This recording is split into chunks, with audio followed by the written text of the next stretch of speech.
Então, vamos abrir aqui os trabalhos. Um bom dia a todos que estão acompanhando mais um evento do Centro de Estudos da Procuradoria-Geral do Município de Porto Alegre, o nosso CEDIM.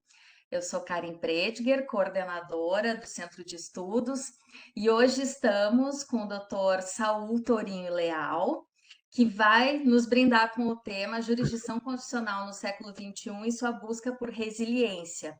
Um tema muito atual, embora o título pareça um pouco exótico, mas ele tem tudo a ver com a nossa realidade. E o doutor Saul, ele é absolutamente envolvido nesse tema, já que ele é pós-doutor em Direito Constitucional pela Universidade de Humboldt, já foi assessor nas cortes constitucionais da África do Sul e também de Israel, e ele advoga nos tribunais superiores, então ele vai nos apresentar essa visão macro sobre a atuação dos tribunais superiores na atualidade e todo o enfrentamento que eles encontram hoje em dia, com muitas oposições, com muitos debates na sociedade e que trazem a necessidade de uma permanente superação. Então, doutor Saul, é com muito prazer que nós lhe temos hoje. Eu vou pedir a todos os participantes que nos honram com a sua presença hoje que mantenham seus fones desligados. Nós teremos, então, a apresentação do Dr. Saul por cerca de, acredito, uns 30 minutos ou algo assim. As perguntas podem ser feitas pelo chat e serão passadas ao final ao expositor. Doutor Saul, a palavra está com o senhor. Muito prazer em lhe ter aqui hoje.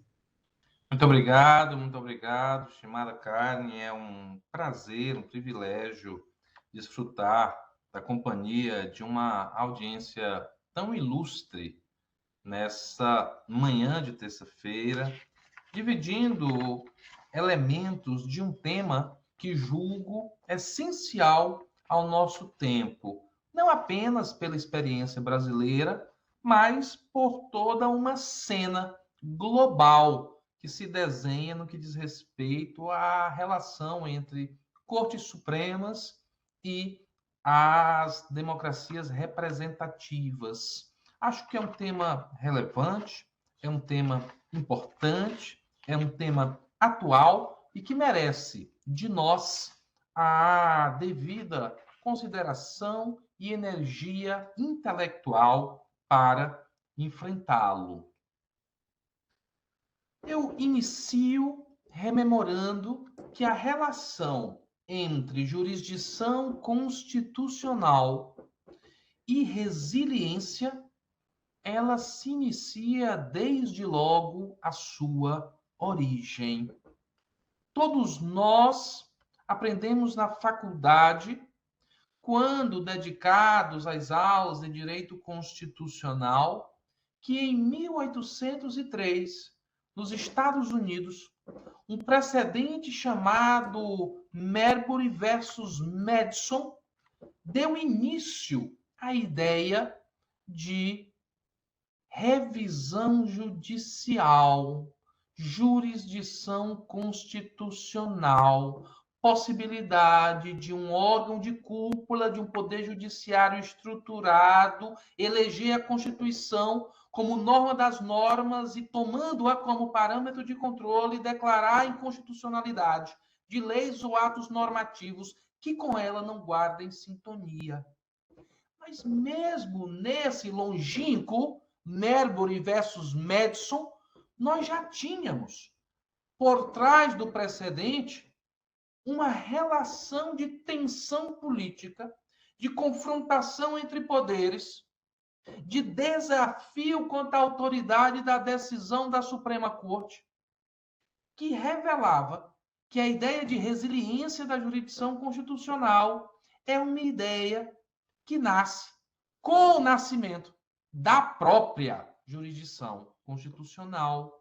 É que naquele precedente, o então presidente, muito popular, uma lenda dos Estados Unidos, Thomas Jefferson, dizia que não iria dar cumprimento à decisão judicial que determinasse que ele, Thomas Jefferson, desse posse a últimos juízes que, tendo sido nomeados por John Adams, seu antecessor e oponente, não haviam contado com os últimos atos administrativos necessários para o ultimato dessa posse. Ali, Thomas Jefferson se contrapõe ao Poder Judiciário, notadamente à Suprema Corte. Desafia a autoridade de sua decisão. Abre-se uma crise entre os poderes. A Suprema Corte, tendo o caso pronto para julgamento, retarda essa deliberação por 1 ano. E no momento em que reabre o seu calendário de deliberações, a partir de uma Suprema Corte que iniciava seus trabalhos e já iniciava envolta numa luta política que remanesce até os dias atuais, vence então um jogo estratégico de técnicas processuais capazes de declarar que Jefferson estava errado, que era necessário, ou devido, ou legítimo, ou justa aquela posse, mas que, todavia, a lei que autorizara William Marbury a acionar a Suprema Corte diretamente era uma lei inconstitucional, porque abrir, expandir a competência da Corte, criando novas competências, quando, na verdade, as competências da Corte só poderiam ser criadas pela própria Constituição. Esse desenho estratégico, essa reticência em julgar o caso imediatamente, esse termômetro tentando sentir qual seria a reação do poder oponente, no caso executivo, toda essa arquitetura, ela se apresenta como constitutiva dos elementos que existem até hoje de resiliência da jurisdição constitucional. A partir daí, o mundo abraçou essa ideia e atrelou ela a uma transformação capaz de virar páginas de momentos de desrespeito a direitos. Veja que a atual jurisdição constitucional alemã, ela nasce após as ruínas do nazismo. Veja que a atual jurisdição constitucional sul-africana hoje, ela nasce após as ruínas, o colapso do apartheid. Veja que hoje, enquanto estamos aqui sentados, discutindo, debatendo sobre jurisdição constitucional, dezenas, centenas, milhares de pessoas tomam as ruas de Tel Aviv, em Israel, se manifestando contra o primeiro passo de aprovação de uma ampla reforma judicial em curso naquele país. No nosso caso, no Brasil, nós tivemos um cenário recente que foi um cenário muito valioso para os pesquisadores no que diz respeito a essa tensão entre poderes, a essa beligerância entre atores, ora Suprema Corte, ora personagens eleitos. O governo, os 4 anos, de 19 a 22, do ex-presidente Jair Bolsonaro, ele nos visibilizou uma relação de beligerância muito clara, muito transparente. Porque anteriormente até havia esses pontos de tensão, mas eles eram mais mascarados, dissimulados, escondidos. O ex-presidente Jair Bolsonaro dá visibilidade a isso, expressa claramente esse ânimo de questionamento permanente. E a partir daqui, os pesquisadores têm uma maneira mais clara de tentar identificar as nuances dessa conflituosidade permanente, que ora atinge seus ápices, que ora se serena na história da jurisdição constitucional. Apresentando, portanto, esse histórico, delimitando para vocês o marco temporal a partir do qual me debrucei para alcançar as conclusões que dividirei com vocês hoje, colocando os pressupostos na mesa, eu parto para o primeiro ponto. E o primeiro ponto é esse pêndulo do próprio constitucionalismo, não necessariamente as Supremas Cortes. O pêndulo do constitucionalismo que vai da euforia à maturidade. Todos aqueles que testemunharam a elaboração da Constituição de 1988 dão notícia de um momento de grande euforia na vida pública nacional. Uma crença de que bastava lançar no texto da Constituição os nossos sonhos mais impossíveis, que no passe de mágica, logo ali na frente, eles seriam realizados. Momento de euforia, um momento de iniciativas, um momento capaz de colocar de pé aspirações, um momento de foco em direitos, mas de repente o constitucionalismo, não só no Brasil, em todo o mundo, ele vai dando mostras de alguma limitação transformativa. Para que a transformação aconteça, eu preciso do orçamento. Para que a transformação aconteça, eu preciso de um bom quadro de servidores públicos. Para que a transformação aconteça, eu preciso muitas vezes interferir na cultura, em tradições. Para que a transformação aconteça, eu preciso que o tempo me socorra. E é dessas frustrações com o constitucionalismo que se abre um cenário de desencanto. De repente, por algum instante, eu imaginei que tudo seria resolvido, mas eu percebi que não era exatamente assim, que há uma dimensão da realidade, que ela não vem imediatamente, que é preciso perseverar mais, e que a partir daí o nosso constitucionalismo ele não entrega tudo. De repente, esse momento de desencanto soa inicialmente como o próprio fracasso do constitucionalismo. Será que erramos? Será que erramos redondamente? Será que éramos só tontos, bobos, fascinados na construção de um mundo irreal?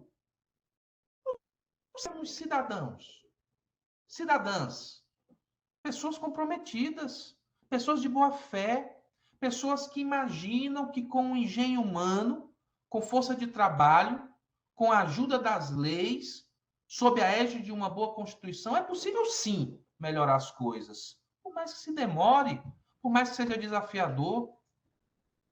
O fato é que o cenário hoje não é mais de euforia. Hoje nós somos mais maduros. Hoje nós percebemos que não há palavras mágicas, não há passes de mágica, que essas implementações normativas demandam um conjunto robusto de ações, sem o qual não é possível haver verdadeira concretização da Constituição. É a partir do reconhecimento dessa maneira mais racional, mais adulta, de enxergar o constitucionalismo, que a resiliência do próprio constitucionalismo se coloca.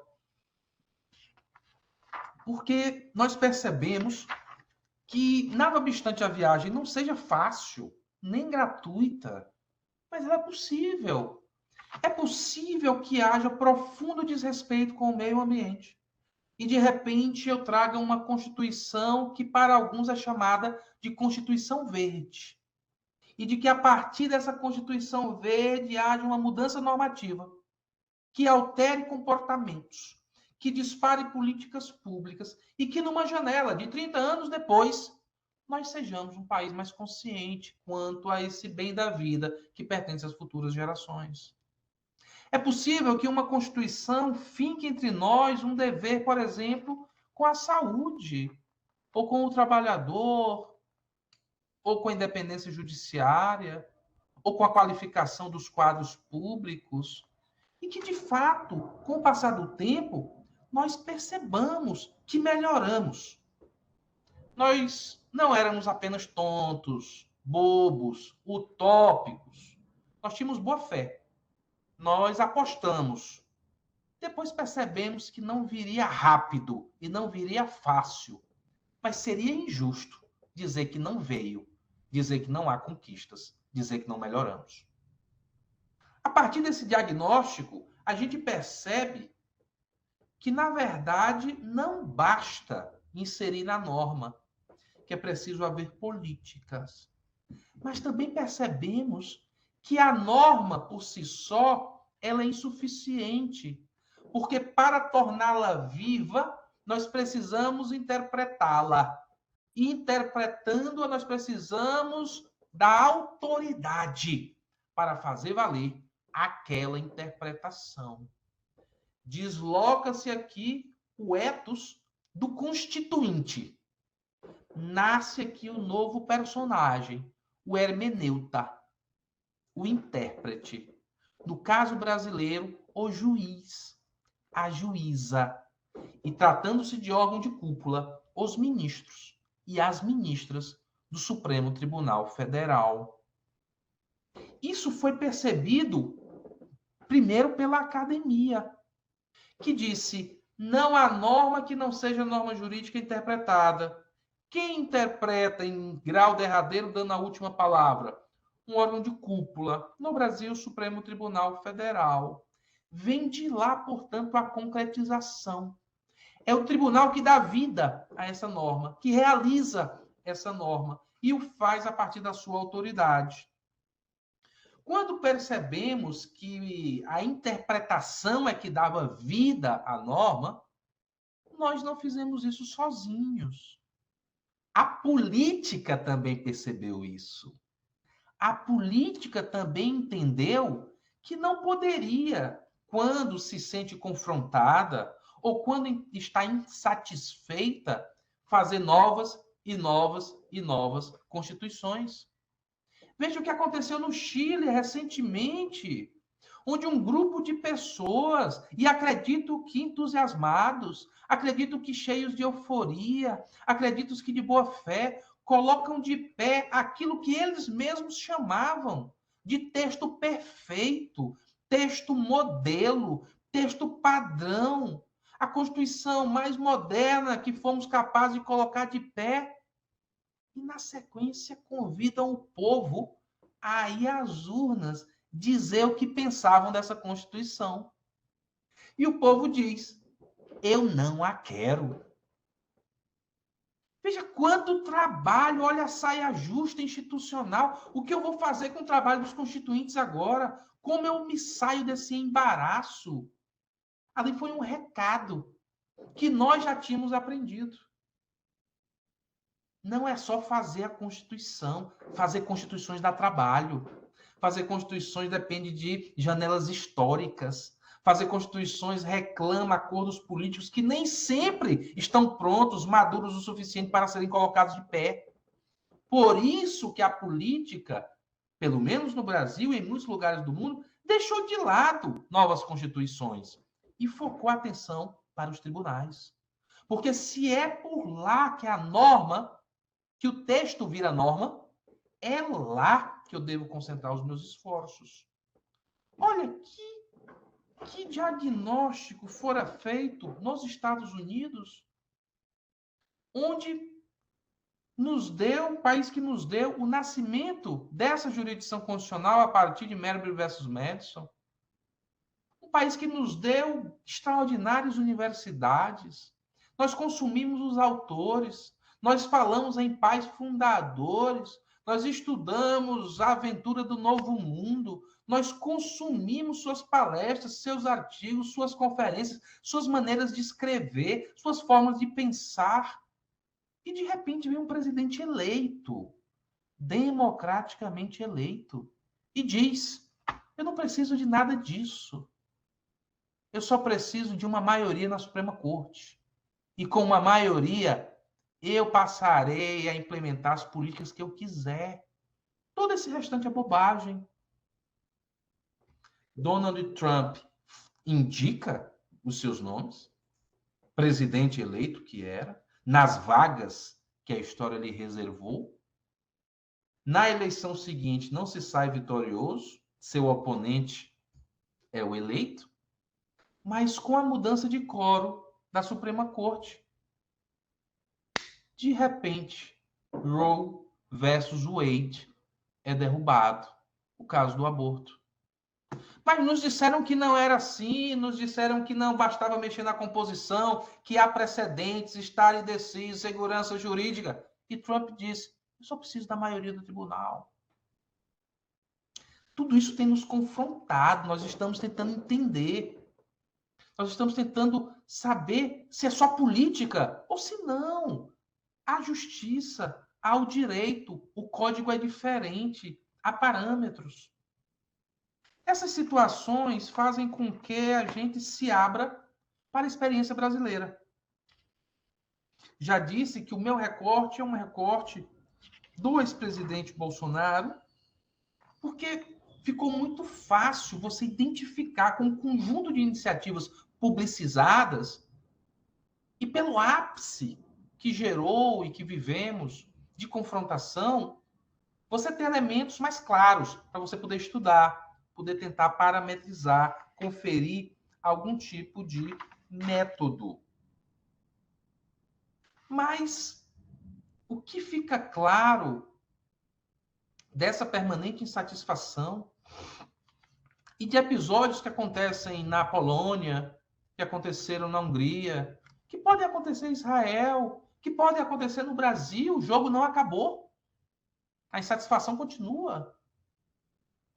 É que se o grande desafio do constitucionalismo no século XX foi fundar Supremas Cortes, e elas foram fundadas como nunca antes, o século XXI entrega a todos um outro desafio, o desafio de preservar essas instituições. Qual a receita para ajudar essas instituições a sobreviverem? O estudo que fiz me deu 3 tipos de elementos. Elementos que dotaram o Supremo Tribunal Federal de resiliência nessa travessia difícil. Esses elementos, por favor, entendam, eles não se esgotam. Nós podemos identificar outros. Apenas eu tentei, no meio desse caos, colocar algum método para tornar possível um diagnóstico mais preciso. Os primeiros elementos de resiliência da jurisdição constitucional na experiência brasileira, leia-se, Supremo Tribunal Federal, são os elementos chamados passivos. Vou explicar. Na sequência, os elementos comunicativos. E, por fim, os elementos reativos. 3 ordens de elementos. Nos elementos passivos, se imagina que o tribunal ele está omisso. Se imagina que o tribunal ele está negligente. Se imagina que o tribunal, podendo fazer algo, optou por não fazer. Nem sempre é assim. Às vezes o tribunal está apenas escolhendo quais são as suas lutas naquele dia, porque elas são muitas, ele não pode abraçar todas. Ele está dirigindo o seu capital reputacional, ou político, ou de autoridade, ou de poder para dadas brigas. E deixando outras para o dia de amanhã. Não se esqueçam que em Marbury versus Madison, o tribunal ficou 1 ano sem se reunir, exatamente tentando aferir o momento certo de agir. Esses elementos passivos, eles se exemplificam, por exemplo, com tentativas de conciliação em conflitos colocados no tribunal. Isso houve muito, muito. Eu tenho uma disputa, eu posso decidir. Eu posso conceder uma liminar, eu posso determinar um cumpra-se. mas isso vai gerar desgaste. Eu vou tentar, portanto, primeiro fazer uma conciliação. Apenas se a conciliação se frustrar, então eu tomo a minha decisão. Qual a vantagem dessa estratégia? Eu ganho mais tempo, eu tensiono menos uma relação que já está por demais tensionada. Para além das tentativas de conciliação, nós temos um outro elemento, passivo, que é a tolerância com determinados efeitos chamados backlash. Eu, Supremo, tomei uma decisão, essa decisão desagradou o poder político. O poder político se reaglutinou, redesenhou normativamente ou faticamente a minha decisão, esvaziando o meu precedente. Esse esvaziamento foi judicializado, voltou para mim, e eu, Supremo, mesmo podendo decidir imediatamente, eu não vou decidir. Está muito tensionado esse ponto. Eu vou tolerar esse efeito backlash e só vou reverter ou deliberar a respeito mais à frente. Não é hora ainda. O terceiro e último elemento passivo que incrementou a resiliência do Supremo Tribunal Federal foi a postergação de determinados debates. Existe um caso, esse caso é polêmico. A decisão emanada desse caso tensionará ainda mais o tecido social. Fará subir as taxas coletivas de adrenalina, estressará as relações com o Congresso ou com a parcela significativa da população. O que fazer? Posterga. Não delibera agora. Espera. São, portanto, elementos passivos, o tribunal não age, passa para muitos um ar ou de omissão ou de negligência, mas compõe esse acervo institucional de sobrevivência. São chamados de elementos passivos. A segunda ordem de elementos são os elementos comunicativos. O tribunal muda a sua maneira de se comunicar. O tribunal percebe que não se comunica bem. O tribunal percebe que sua mensagem não chega à população. O tribunal percebe que não consegue reagir a tudo que se noticia quanto a ele. Ou alguns ministros da corte adotam a postura de diplomatas judiciais. Vão ao exterior, se sentam com presidentes de outros tribunais, se sentam com ministras em outros tribunais, dão palestras em universidades, dão entrevistas para jornalistas estrangeiros, se reúnem com pensadores, intelectuais, literatos e tentam denunciar o que imaginam ser uma tentativa de confrontação à independência judicial no país, para que essa denúncia possa criar uma rede de solidariedade internacional, que possa contar com emissão de notas, com suportes públicos, com textos, artigos, de alguma maneira fazer com que o mundo saiba o que a corte entende que está acontecendo domesticamente. A última ordem de elementos são os elementos reativos, os mais graves, os mais sérios e os que têm gerado, eu acho, que mais problemas. Um comportamento reativo de resiliência da jurisdição constitucional, por exemplo, é quando se elege uma agenda deliberativa, que passe uma mensagem contundente para o poder confrontador. Isso aconteceu ontem, isso acontece hoje. Num dado momento, o Supremo tira um ano do seu calendário para que todos os ministros e ministras, todos os dias, se reúnam em sessões deliberativas para julgar o que se chamou ao tempo de caso mensalão. Era uma agenda específica. O tribunal colocou a corrupção nos altos escalões do governo como sendo objeto da sua realização constitucional. E por um ano inteiro deliberou exclusivamente a respeito disso.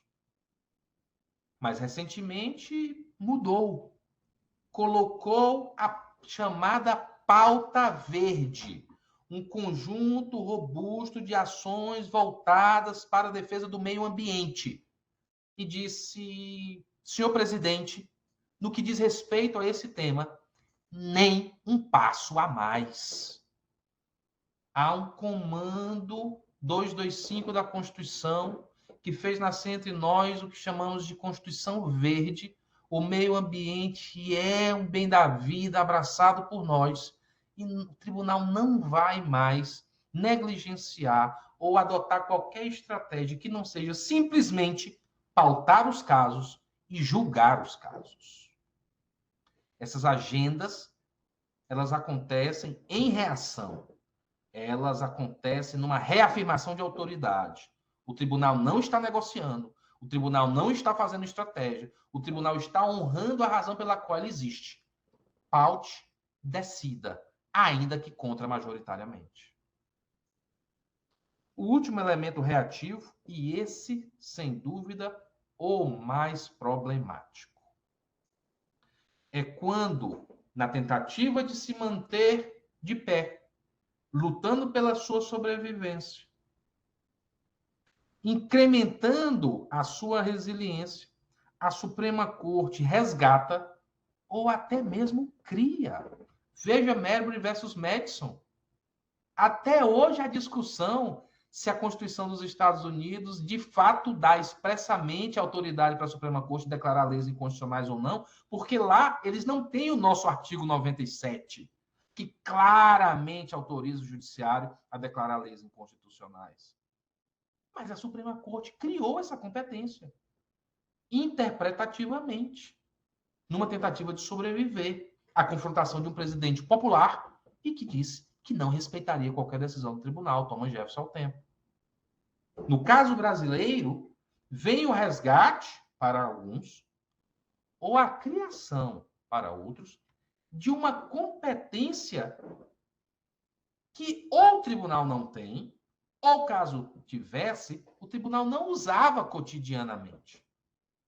E falarei sobre isso, que é a figura que ficou conhecida no país como inquérito das fake news.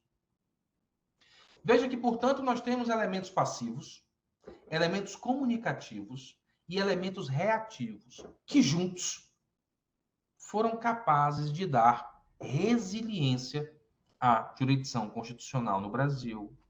Partindo para a reta final da nossa fala hoje, passo em revista os elementos e concluo, tendo muito gosto em ouvi-las.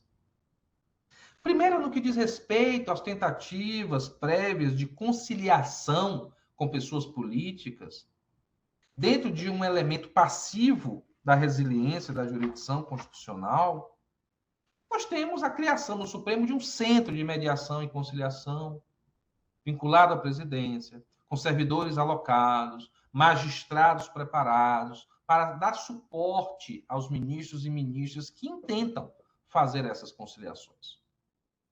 Há casos exitosos e casos não exitosos. Casos exitosos, Bahia versus União Federal. Pandemia da Covid-19. Falta estoque de vacinas que havia sido prometido que chegaria em Salvador até dia tal, em hora tal. O Estado da Bahia aciona o Supremo Tribunal Federal. O Supremo Tribunal Federal distribui o feito ao ministro Ricardo Lewandowski. O ministro Ricardo Lewandowski chama o advogado da União, chama o procurador-geral do Estado da Bahia, se senta numa mesa redonda, sem cabeceiras, todos iguais, e diz: o que está acontecendo? A União fala de dificuldades logísticas, a União fala de dificuldades em atender todo o país continental que somos, a União fala em dificuldades em ter velocidade num momento como aquele, mas assegura que as vacinas chegarão. assegura que incrementará a velocidade, assegura que o prometido será cumprido. Ministro Ricardo pede que o advogado-geral da União pegue sua caneta e assine esse acordo. Pede que o procurador-geral do Estado da Bahia acredite e assine aquele acordo. E o acordo é cumprido. É claro que ele poderia ter dado uma liminar. A gravidade da situação até talvez recomendasse. Poderia ter estipulado multa. Ele poderia ter deitado e rolado em cima do seu poder. Mas diante daquele momento nacional, ele optou por uma conciliação. Um elemento passivo. Parece que o tribunal não decidiu, mas o tribunal está tentando resolver o problema da maneira menos tensionadora possível. Mas há casos em que, na verdade, a conciliação é usada como estratégia. A conciliação é usada como barganha. E o tribunal, às vezes, percebe, porque nem tudo é conciliável. E falando sobre Constituição, não é possível transacionar em tudo. Se é verdade que existem direitos da pessoa humana, se é verdade que existem direitos fundamentais, se é verdade que existe dignidade intrínseca, como é possível conciliar determinados direitos? Eu trouxe um exemplo em que houve conciliação, mas há muitos casos em que não houve, que era impossível promover esse tipo de transação. Um segundo caso, dentro do elemento passivo de tolerância aos efeitos backlash, fora visto quando o Supremo Tribunal Federal ele condena o então deputado federal Daniel Silveira. E imediatamente o presidente da República, invocando um poder que a Constituição lhe dá, e aí, claro, vamos sempre interpretar a extensão, a possibilidade desse indulto, da graça. Mas não há dúvida de que há previsões constitucionais que presidentes utilizam que diz respeito à graça ou indultos. O presidente Jair Bolsonaro vem e imediatamente, no dia do julgamento, baixa um decreto. Esse decreto esvazia um núcleo duro daquela condenação.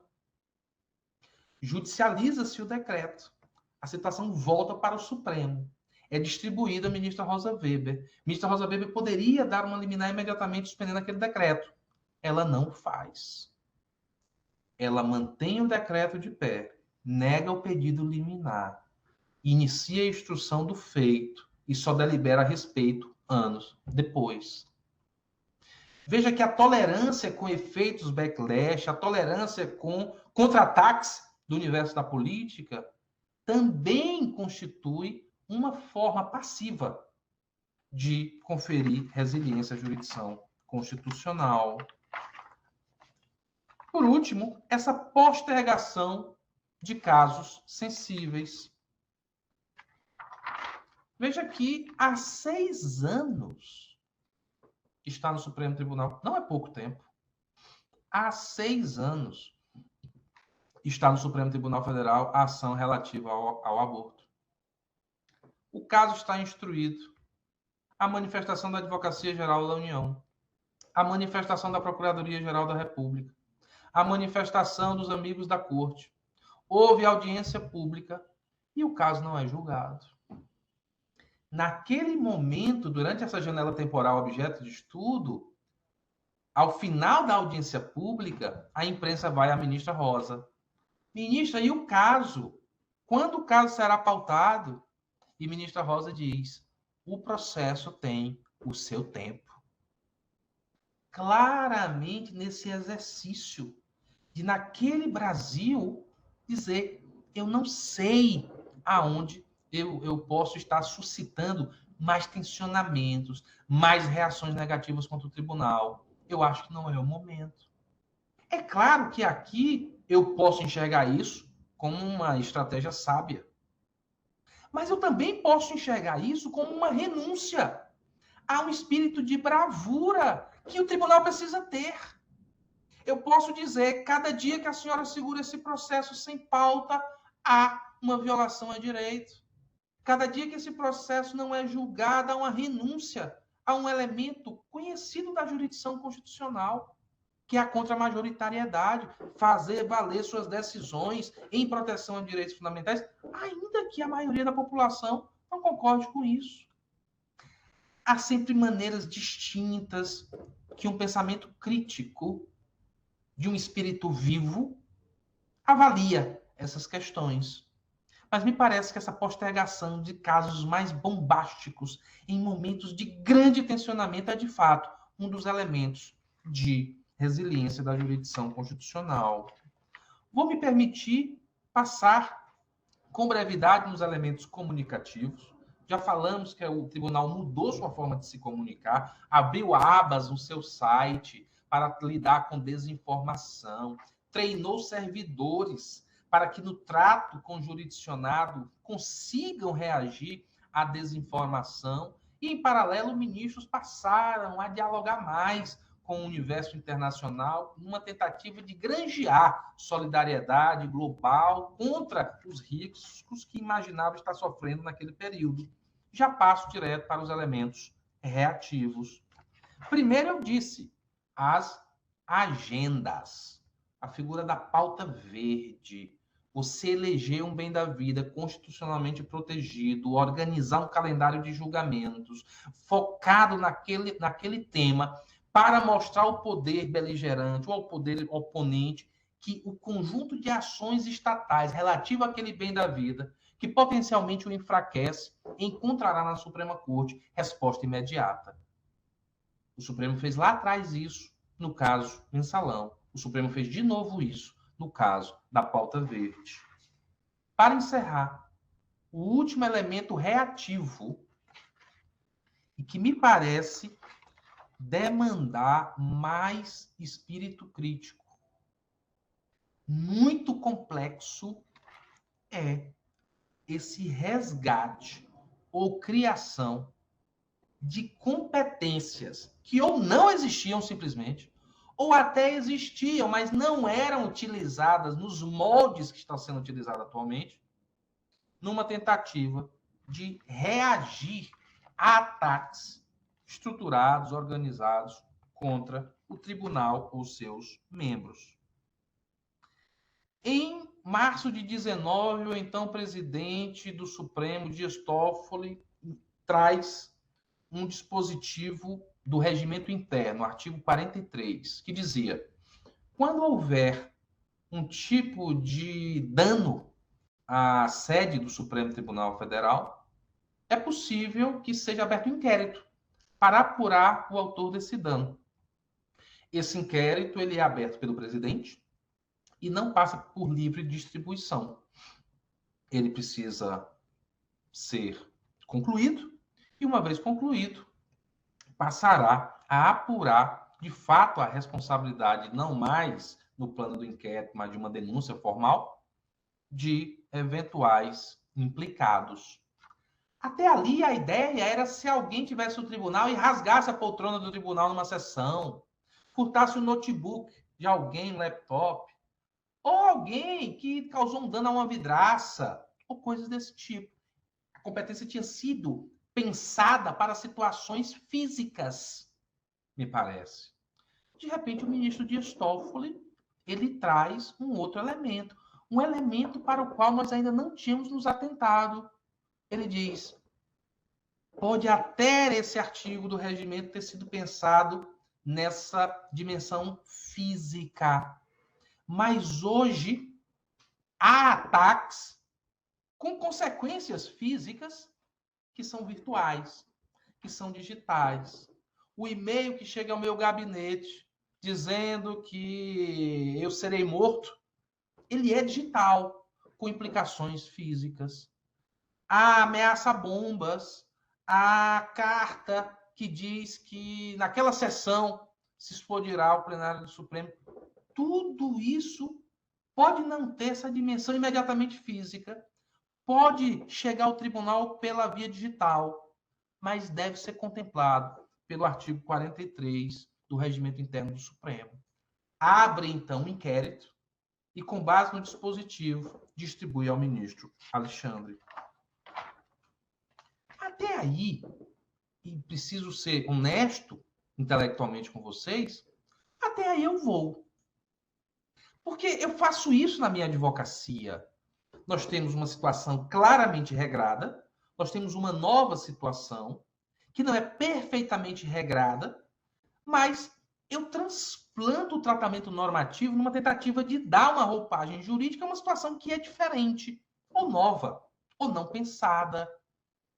Eu sou autorizado a fazer uso de analogias, eu sou autorizado a fazer esses reenquadramentos e faço. Mas me parece que o que existe hoje não é esse primeiro inquérito pensado lá atrás em 19. A presidência do ministro Toffoli começou e acabou. A presidência do ministro Fux começou e acabou. A presidência da ministra Rosa começou e em 60 dias acabará. Nós vamos já para a presidência do ministro Barroso. E não se conclui o inquérito. Ninguém na minha faculdade me disse que era assim. Portanto, hoje, o que me parece é que há uma distorção numa tentativa de reagir a ataques ao que se imaginou lá atrás, quando da abertura desse inquérito. Assim sendo, eu concluo. Muitas sociedades foram profundamente penalizadas por quando estavam diante de políticos populares, carismáticos, fortes, mas que não tinham respeito por dados direitos fundamentais, não contarem com a independência judicial para que saíssem em seu socorro. Eu falei de como nasceu a atual jurisdição constitucional alemã. Eu falei de como nasceu a atual jurisdição constitucional sul-africana. Elas nascem a partir de ruínas, de governos anteriores, onde a independência judicial era apenas um sonho distante, não era realidade. Eu tenho muita estima pelo meu Supremo Tribunal Federal, onde milito há 18 anos. Eu acredito que as democracias constitucionais são valiosas. Eu acredito que elementos como a dignidade da pessoa humana, a liberdade, como dimensões sociais da vida, que nos dê primeiro pão, para que depois nós sonhemos em ganhar asas. Eu acredito em tudo isso. E acho que as Supremas Cortes têm papel central nisso. Eu lamento profundamente tudo que aconteceu no país, no que diz respeito a essa confrontação entre os poderes. No mundo ideal, melhor seria se nada disso tivesse acontecido. Mas posso dizer que o Supremo sobreviveu. O Supremo sobreviveu. O Supremo sobreviveu a pedidos de impeachment. O Supremo sobreviveu a manifestações nas ruas. O Supremo sobreviveu ao 8 de janeiro. Entraram no tribunal, destruíram o tribunal. Mas essa resiliência também precisa estar em harmonia com a Constituição.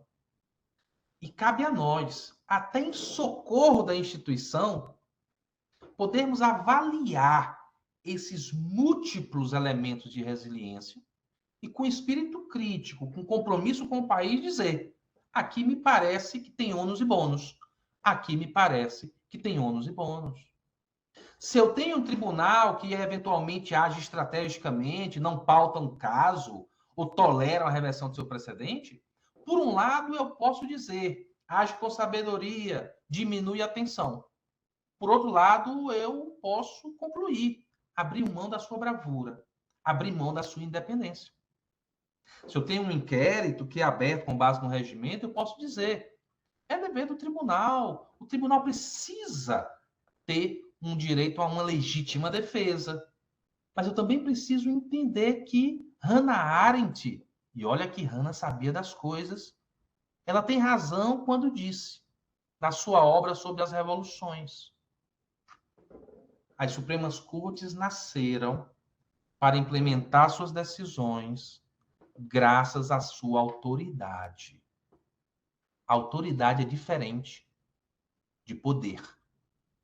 Quando uma Suprema Corte começa a fazer muito uso, quase diário, de muito poder para poder se ver respeitado em seu país, é porque algo aconteceu com a sua autoridade. Precisamos pensar a respeito, precisamos ter patriotismo constitucional, mas não podemos abdicar da máxima do filósofo. Penso, logo existo. Muito obrigado, pessoal. Muitíssimo obrigada, doutor Saul.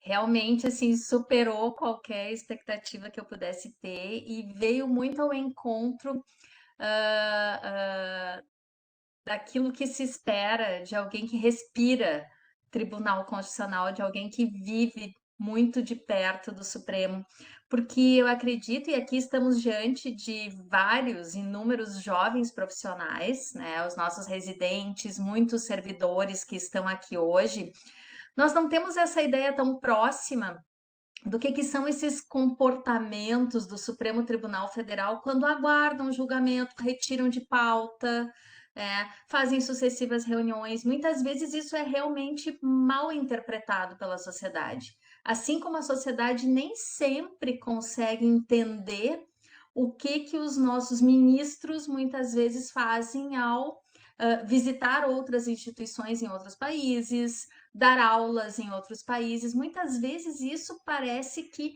contraria qualquer compreensão da sociedade, quando na verdade isso alimenta o nosso tribunal e faz com que ele se alimente de justiça e de uma visão global de como proceder, né, e de como funcionar como realmente corte constitucional. Achei muito interessante também suas ponderações e essa condensação desses comportamentos que levam à resiliência. Achei brilhante.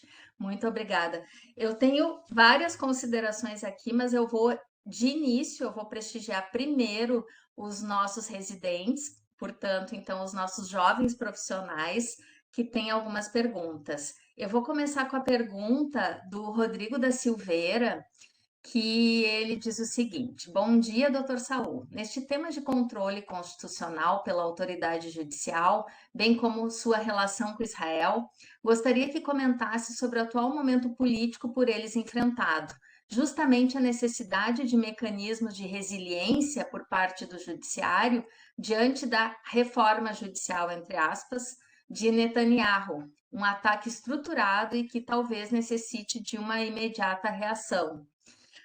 Pois acredito que o conflito por eles vivido neste instante muito nos tem a ensinar e reflete até mesmo os ataques à nossa Suprema Corte e a seus integrantes. Ele pede um comentário seu sobre essa realidade vivenciada nesse momento. Perfeito, cara. Eu já posso responder. Por gentileza, cara, repita o nome dele para mim. É o Rodrigo da Silveira. Rodrigo da Silveira. Rodrigo, é muito triste o que está acontecendo em Israel, porque por um conjunto de elementos. Se tem um povo que sofreu por em momentos da vida pela diáspora, por serem estrangeiros, não terem um judiciário que saísse em socorro de leis que foram privando-os de direitos e mais, e mais, e mais, e mais, e mais, até acabar, até não reconhecê-los como sujeitos com dignidade, é o povo judeu. E o Netanyahu é um homem extraordinariamente bem formado, é um homem que se fez nos Estados Unidos. O irmão do primeiro-ministro é um herói de guerra, liderou um resgate, judeus sequestrados em Entebbe. E ainda assim nós estamos assistindo isso.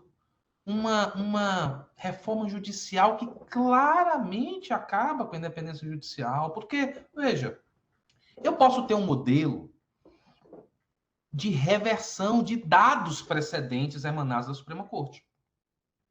Nós temos esse modelo, por exemplo, no Canadá. Mas há uma razão de ser. o Canadá não tinha jurisdição constitucional. Não tinha Suprema Corte. Para pavimentar a chegada da Suprema Corte nos moldes que nós conhecemos, com uma jurisdição constitucional independente, foi necessário preservar o grande federalismo canadense, que é fortíssimo, e deixar uma cláusula que tornasse possível a reversão em prol do Pacto Federativo de dados precedentes que estrangulassem esse Pacto Federativo. Você explica a situação e a fórmula a partir da história. Na verdade, a fórmula canadense, ela é uma conquista, porque não havia nada antes. Para se encaminhar em direção à jurisdição constitucional, vence essa fórmula. Israel não é isso. Israel tem uma jurisprudência, a Suprema Corte, que tive a alegria de trabalhar, Beit Mishpat Elion, coração de Jerusalém, tem uma rica jurisprudência sobre liberdade, uma rica jurisprudência sobre dignidade, é uma democracia bem estabelecida no coração do Oriente Médio, e de repente, num claro retrocesso, vem uma fórmula que permite a reversão de precedentes da Suprema Corte quando forem tomados com base no princípio da razoabilidade ou da proporcionalidade, que não raramente serve de fundamento num país que não tem Constituição como a nossa, una, escrita dogmática. Portanto, a situação de Israel é uma situação delicada. O primeiro-ministro tem se mostrado vitorioso, consegue aprovar uma primeira parte pelo Knesset, o Congresso, dessa reforma, mas os mais críticos ao que chamavam de ativismo judicial em Israel, os mais críticos, estão nas ruas. Porque uma coisa é você criticar a qualidade da interpretação, a qualidade da decisão. Outra coisa é você dizer que a Suprema Corte, diante da política, não terá mais a última palavra. É isso o que está prestes a acontecer lá. Lamento profundamente. É um país que conseguiu se habituar com os frutos do constitucionalismo e que, de repente, está aí na antessala de um retrocesso lamentável. Obrigada, doutor Saul. Agora eu passo a questão da também residente Dolores Silveira, que ela diz o seguinte: doutor Saul, 30 anos após nossa Constituição ter sido promulgada, ainda que tenha uma ampla abrangência, ela não abarca todas e todos. Ainda temos decisões judiciais que atacam os direitos fundamentais. O que fazer quando o próprio executivo não respeita? O elemento passivo de resiliência não é uma forma de manter-se ao lado de quem está violando a Constituição? Sem dúvida, Mas isso Dolores. traduz a sensação que a população tem, né? Sim, sim.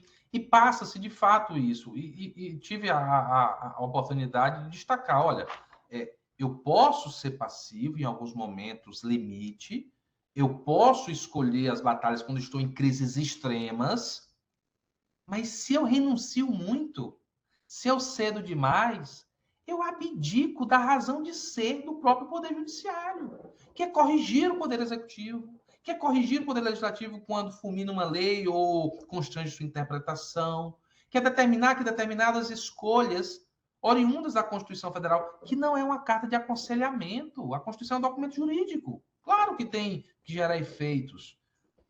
Então, o Judiciário, Lourdes, e quando falo Judiciário, falo especialmente do Supremo Tribunal Federal, ele, acho que em crises extremas, ele é forçado a ter determinados comportamentos passivos. Mas isso não pode animar no Poder Judiciário um espírito complacente com violações constitucionais. Porque senão o próprio Judiciário perde toda a sua razão de existir. Doutor Saul, me veio uma questão aqui, porque da sua explanação desses três grupos de comportamento que levam à resiliência, me parece que eles trazem em si uma sabedoria e que guarda uma relação muito próxima com até mesmo com a composição do Supremo Tribunal Federal, porque isso não é algo que vem de hoje, isso foi construído, talvez por uma sucessão de membros da nossa Suprema Corte e que tenham criado esses comportamentos e que reiterados acabaram funcionando para essa sobrevivência. Eu lhe pergunto nesse sentido duas coisas. Será que para que nós possamos manter e aprimorar essa resiliência, o incremento da diversidade na composição do Supremo não seria importante para que houvesse um aprimoramento até mesmo dessa resiliência? E uma segunda pergunta relacionada, de certa forma, com isso. Nesse sentido, e considerando que ninguém chega ao Supremo do nada, né? São pessoas que têm uma história, são pessoas que têm uma formação importante que podem contribuir para que essa composição guarde essa resiliência. O que será que seria importante na formação dos nossos profissionais do direito, dos acadêmicos de direito ou dos recém-formados, para que a gente possa ter no futuro profissionais que possam integrar essas cortes constitucionais e incrementar essa resiliência? Então, a diversidade e a formação dos profissionais. Perfeito, cara. Dois pontos muito felizes. Haberle diz que não há norma jurídica que não seja norma jurídica interpretada. Ele diz, olha, eu posso até ter uma Constituição popular, uma Constituição que foi plural, uma Constituição emanada de um grupo muito diverso, e que é uma Constituição que contempla essa pluralidade. Só que só a norma jurídica interpretada. Quem realiza, em última instância, é o Supremo Tribunal Federal. Portanto, não adianta eu ter pluralidade lá na origem se eu não tenho pluralidade na realização do texto em norma. E isso é uma discussão que precisa ser mais e mais colocada. Porque a gente tem que ter pelo menos parâmetros mínimos, consensos. Isso não precisa estar escrito. Seria feio. Eu diria, cara, seria vergonhoso se isso tivesse escrito. Ministra Rosa se aposenta em 60 dias. É um tribunal de 11 que tem 2 mulheres. É aceitável que a próxima indicação não seja de uma mulher? Isso é o mínimo. Isso não deveria estar escrito em lugar nenhum. Isso deveria ser um acordo de bom senso. Supremas Cortes de todo o mundo são tomadas por paridade. Mulheres presidindo os tribunais do planeta inteiro. Vem na pandemia, a tragédia que foi a pandemia. E a OMS divulga os países que se saíram melhor. Coloca 5, coloca 6. Todos liderados por mulheres. Isso é o mínimo no que diz respeito à diversidade. O mínimo, porque sendo o Brasil plural, colorido, continental como é, há muitos tipos de pluralidade. Estamos falando do mínimo. A gente precisa fechar, pelo menos, com o mínimo. Porque se houver retrocesso até nisso, nós nos perdemos completamente. No que diz respeito à formação, eu acho que é preciso haver, nas novas gerações, uma consciência das conquistas. Às vezes, as novas gerações que nos trazem um convite à inovação, que animam em nós, às vezes, um espírito de bravura que estava meio calado pelas cicatrizes de uma vida adulta. Essa nova geração que nos entusiasma, essa nova geração que aponta para o diferente, às vezes essa geração tem uma postura arrogante quanto ao passado. Ela acha que foi fácil. Ela acha que pode dar de barato, que não há mais razão para lutar. Hoje, a Alemanha tem uma dificuldade em manter viva a memória do Holocausto. Hoje, o Brasil tem dificuldade em dizer que nós tivemos um período sem eleições, submetidos a uma ditadura. A dificuldade em reconhecer alguns consensos. Porque o tempo vai passando, a coisa vai ficando longe e a gente vai deixando para lá. Eu acho, Karen, que no que diz respeito a essa consciência que penso que a nova geração precisa ter, me vem à mente um letreiro que fica na área externa do plenário da Corte Constitucional da África do Sul. Como Moçambique, o país vizinho de língua portuguesa, acolhia muitos guerreiros que lutavam contra o apartheid, o tribunal colocou um letreiro em neon com luzes vermelhas do lado de fora do plenário. A luta continua, está escrito. Quando você vai visitar o prédio e pergunta a razão, eles dizem: nós colocamos isso em homenagem aos irmãos moçambicanos que nos ajudaram e foram solidários no momento de maior dificuldade. Mas hoje a juventude já não interpreta mais assim. A juventude interpreta de outra forma. A juventude diz: essa é uma corte voltada para assegurar direitos. E na jornada por direitos, notadamente os fundamentais, não há tempo de descanso. A luta sempre continua. Eu acho que essa perseverança nas conquistas democráticas é um dever que a futura geração, abraçando, nos deixará sempre, sempre num bom lugar. Doutor Saul, e aqui já encerrando, duas ponderações. Uma é o agradecimento do Rodrigo, a atenção em responder o questionamento dele. E ele faz uma observação dizendo que ama o tema e que foi abordado no trabalho de conclusão dele na PUC sobre diálogos entre os poderes e o controle de constitucionalidade, em especial sobre a DI 939 de 93, que declarou a inconstitucionalidade de uma emenda à Constituição. E por fim, eu acho que a gente pode encerrar com um questionamento da Sabrina, que ela, talvez inspirada na sua colocação de que talvez exista um pêndulo, né, que pende, às vezes, por esses momentos de ataque a instituições, a necessidade da sua resiliência. No seu entender, em que momento que nós estamos e será que virão outras ondas de ataque ao Estado Constitucional e às nossas instituições, e a questão da resiliência, onde fica nesse momento? Estamos no ápice da sua necessidade, ou estamos já indo a caminho, talvez, de um momento um pouco mais pacífico? Bom, muito obrigado pela pergunta.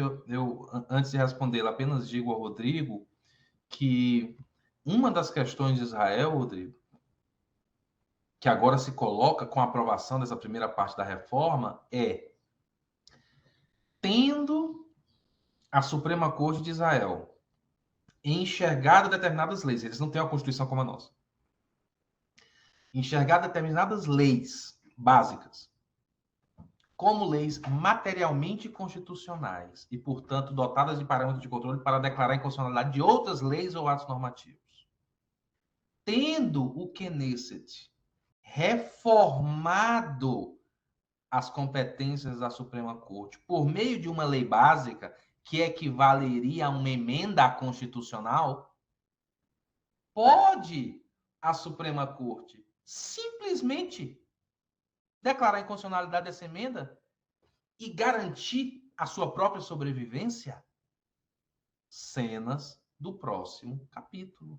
Isso vai ser colocado e, certamente, a parte do seu trabalho que toca na declaração de constitucionalidade de emendas precisará ser revisitado à luz dessa instigante experiência internacional.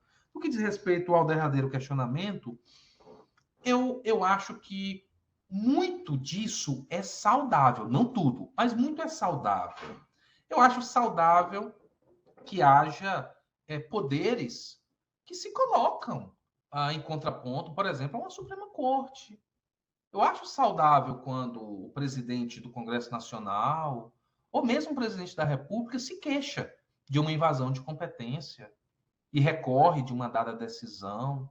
Na minha condição de advogado, a minha vida é recorrer de decisão do Supremo, é dizer que a decisão está ruim, pedir audiência para o ministro, para, olhando para ele, dizer que a decisão dele é ruim. A gente faz isso todo dia. A vida do advogado é essa vida.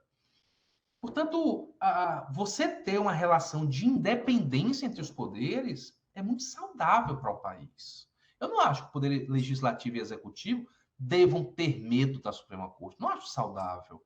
Não acho que o poder legislativo e executivo devam temer fazer uma crítica ao tribunal e sofrer consequências desarrazoadas. Isso não é bom. Isso não é bom. Não é bom nem para o aperfeiçoamento da própria Suprema Corte.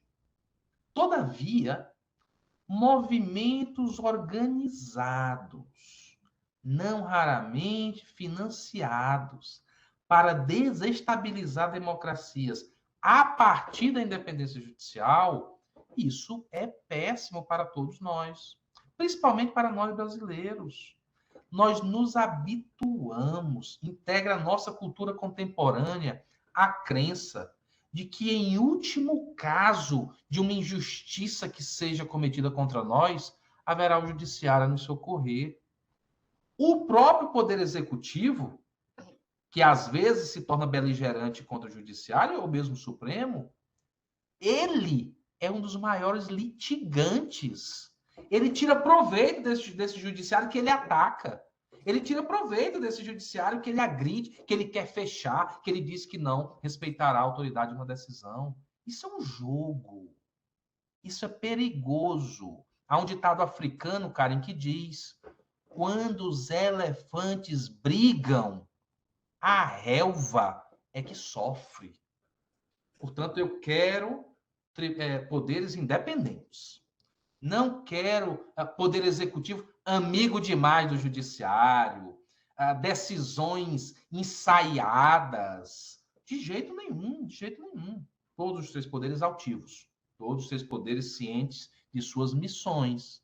Mas uma crença de que o que aconteceu na Venezuela, o que aconteceu na Guatemala, o que aconteceu na Polônia, o que aconteceu na Hungria, fragiliza as democracias. E isso não é bom para ninguém. Obrigada mais uma vez, doutor Saul. Eu acho que a sua fala hoje, mais do que pelo conteúdo, ela é um grande modelo para os nossos residentes e para toda a nossa audiência aqui hoje, tanto pela sua generosidade, doutor Saul, de trazer hoje todo esse conhecimento, como também para que todos nós tenhamos a compreensão de que a advocacia, ela não se limita a conhecer o teor da legislação, de um regimento interno, ou das últimas decisões da Constituição. Ela também é feita de história, de interpretação, da hermenêutica, de conhecer o funcionamento, de ter uma visão ampla do que acontece, não só no país, mas também uma visão macro do que está acontecendo nas instituições no mundo.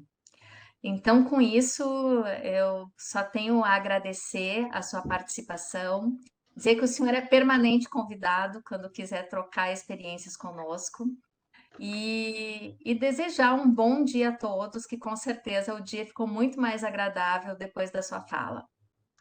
Muito obrigado, Karen. Foi um privilégio contar com esse convite. Nós havíamos agendado esse encontro para uma outra data. Naquela oportunidade, surgiu um compromisso, eu pedi que reagendássemos, você foi muito gentil em reorganizar tudo, com toda a brevidade. Cá estamos nós hoje.